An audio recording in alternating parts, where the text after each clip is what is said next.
The UK Prime Minister Boris Johnson has offered his deepest condolences to all those who've lost relatives to the coronavirus. It comes after official figures showed that more than 100,000 Britons have now died with COVID-19, the highest number in Europe.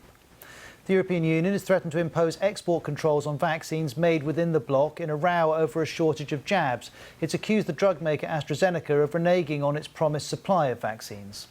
US senators have been sworn in preparation for the second impeachment trial of Donald Trump in 2 weeks' time. The former president is accused of inciting the storming of the Capitol earlier this month. And in football, Thomas Tuchel has been confirmed as Chelsea's new manager. The former PSG boss replaces Frank Lampard, who was sacked on Tuesday. He becomes the 15th manager of Chelsea owner Roman Abramovich. In South Africa, President Cyril Ramaphosa urges rich countries not to claim all the supplies of COVID-19 vaccines. In India, thousands of farmers marched Tuesday in the capital, New Delhi, to protest agricultural reforms. They attacked barriers and clashed with police. Iran warns the U.S. government that it has a limited time to rejoin the 2015 nuclear deal between it and several other nations. And in the United States, California lifts its statewide stay-at-home orders for the coronavirus health crisis. From Japan's prime minister, who's facing growing pressure to ease the strain on the nation's hospitals. Suga Yoshihide has acknowledged the healthcare system was ill-equipped to deal with surging coronavirus cases, leaving thousands of people waiting for a bed. Opposition lawmakers grilled the prime minister on Tuesday, demanding an explanation. Some people want to go to the hospital, but they can't, so they die alone at home. Others die while in the ambulance on the way to the hospital. Do you feel responsible for the fact that these lives could not be saved? I think it is our job to establish a solid system so that people will never die while on the way to the hospital. As the person in charge, I am very sorry. The debate comes the day after police revealed since last March, nearly 200 people with the coronavirus have died outside the healthcare system. Overcrowded hospitals are being forced to turn more and more infected people away. At last count, more than 35,000 carriers in Japan were caring for themselves at home. Health authorities on Tuesday reported nearly 4,000 new infections across Japan. It marks a modest decline more than 2 weeks after Tokyo and 10 other prefectures went under a state of emergency. But the daily death toll hit the second highest number of 104. That's only the third time fatalities have reached triple digits since the pandemic began. Right now, the government cannot impose any legal penalties to punish people that defy anti-infection rules. But lawmakers are debating bills to change that. Under the proposal, businesses could face stiff fines. Anyone infected with the coronavirus who refuses to be admitted to hospital could even go to prison. Some politicians say that's too harsh. We demanded to rewrite the proposal to ensure that any restrictions on the rights of individuals are minimal. Some people within the ruling parties are opposed to issuing criminal penalties or prison terms for those who simply refuse to be hospitalized. We will continue to work out the details. The ruling Liberal Democratic Party hopes to reach a deal later this week. The heavy burden on hospitals is causing issues for elderly care homes. Japan's health ministry says earlier this month, the facilities reported 75 clusters of coronavirus cases in just 6 days. Elder centers are the third largest source of infection, surpassed only by restaurants and offices. Our next story looks at how the crisis is affecting treatment for dementia patients. This nursing home in Tokyo has 16 elderly residents with dementia. Earlier this month, a cluster occurred there, but residents who tested positive had to stay at the facility because no hospitals could be found that were accepting dementia patients. Without a full-time in-house doctor or nurses, staff had to take care of the patients themselves. Some of them cannot understand what we ask for, and they move around. I think the symptoms of dementia increased the risk of infection. What exactly happened at the nursing home? 4 residents and 2 staff initially tested positive, and it took a week until 2 residents were hospitalized. Then another 2 tested positive. One of them is over 100 years old and developed serious symptoms, but was only hospitalized 9 days later. Staff tended to the 3 who weren't hospitalized with protective equipment until they recovered. The reality is that helping residents who have tested positive put an even bigger burden on workers. I want the government to make hospitalizing these patients a priority. And if that's impossible, I'd like to ask for more support for us.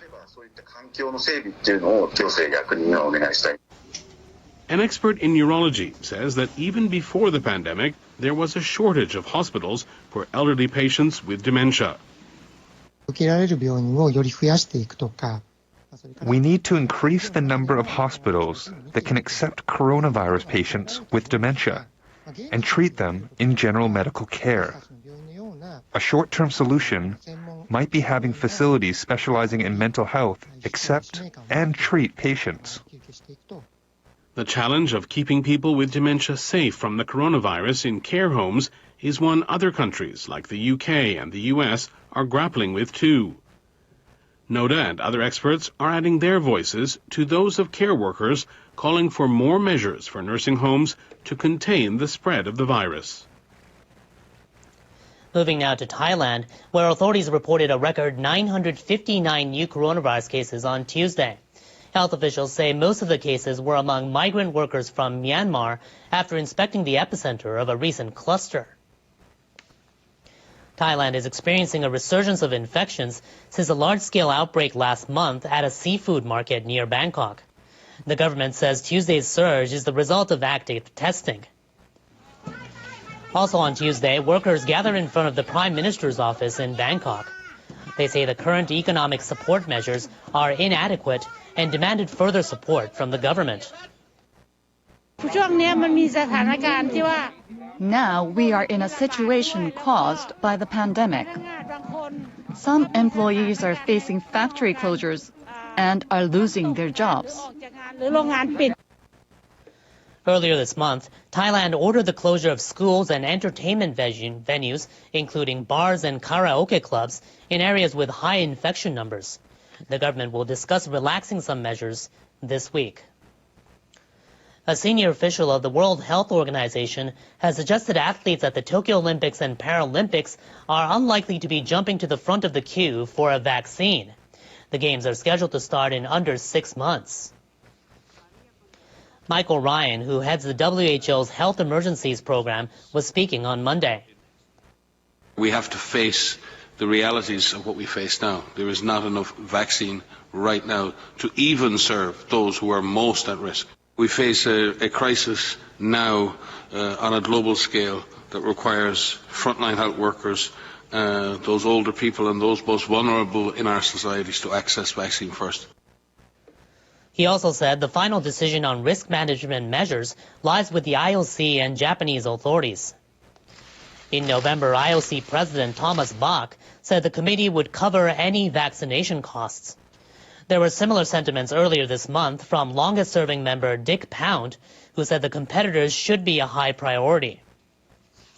France's Olympic Committee chief has suggested unvaccinated athletes will face extremely difficult conditions.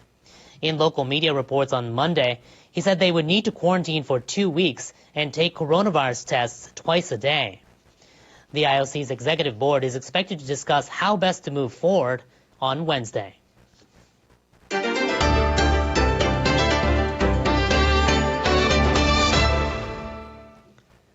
Farmers in India have taken to the streets on their tractors to demonstrate against the agricultural reforms.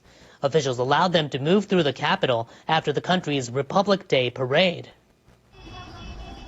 Thousands of farmers from states neighboring New Delhi descended on the city on Tuesday. The police are not allowing us to go to the ring road, but we are saying that we want to go and return in a peaceful manner. The farmers have been camped on the outskirts of New Delhi for months, peacefully requesting Prime Minister Narendra Modi to listen to what they have to say. But the rallies turned violent. The protesters breached barricades and clashed with police, who used tear gas and water cannon to restrain them. The protesters staged a tractor convoy in a show of strength and support for farmers. They've been protesting 3 controversial agricultural reforms for nearly 2 months.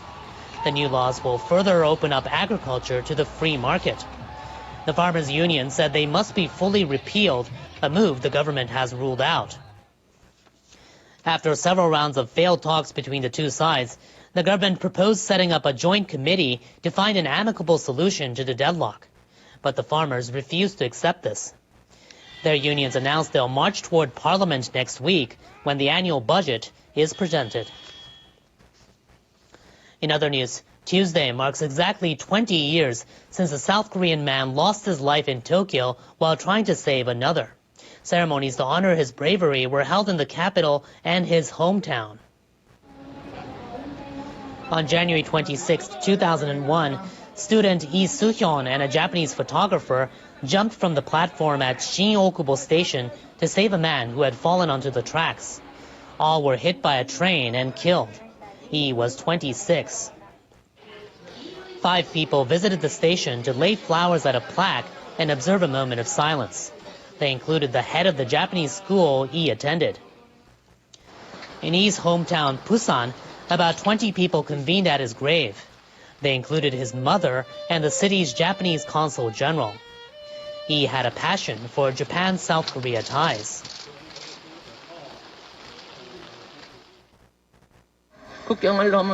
My son died to realize a great love that transcends national borders. I will do my best to contribute to the bilateral friendship between the two countries. He's mother has visited Shin-Okubo Station every year on the anniversary of her son's death, but could not this time due to the pandemic. A fund set up by both parents has so far provided scholarships in Japan to nearly 1,000 students from 18 countries and territories. Next in weather, snow not only blanketed the central U.S. to start the work week, but also the desert Southwest. Our meteorologist Jean Thenot has the forecast in our World Weather Report. Hello, it looks like winter is in full force in the United States as we're seeing a couple of systems rolling through. One low-pressure system moved through the Central Plains but brought plenty of snow toward the north and east while bringing some strong thunderstorms down toward the southeastern portion of the United States. Another low moving through the desert Southwest and bringing some snow there. I want us to first start off in Nebraska, where we saw some heavy snow in Lincoln as a major storm pummeled the central United States, dropping heavy snow. Nearly 100 crews plowed the streets Monday, but they were unable to prevent dangerous driving conditions as snow forced several coronavirus testing sites to be closed early. Meanwhile, over in Arizona, a winter storm dumped unusual snow over that state, including Phoenix Monday. The snow was accompanied by thunder as well as strong winds, which knocked down multiple trees. The city during the summer usually sees temperatures of around 50 degrees Celsius, but the morning low on Monday was minus 2.2 degrees Celsius in Phoenix. It was definitely on the colder side. We are looking at these systems to continue progressing eastward. The one that impacted the Central Plains now moving to the northeast and dealing with some snow as we go through Tuesday. And then the low from the desert Southwest will move through the southern plains. Now, we have another low developing across the Pacific. In the west coast, we'll have to watch out for this low as it moves to the south and east. It's going to bring rain and even some snow as far south as Southern California as we go toward the latter half of this week. So be on the lookout for that. Looking at some snow into Chicago, Toronto, as well as New York, looking at a high of 4 on Wednesday. Meanwhile, over in Japan, we saw clouds increasing with rain developing back from the west as we have a couple of low-pressure systems increasing their coverage. We'll be seeing plenty of rain from this with warmer temperatures as we go through Wednesday. That's the look at your forecast. Hope you have a good day wherever you are.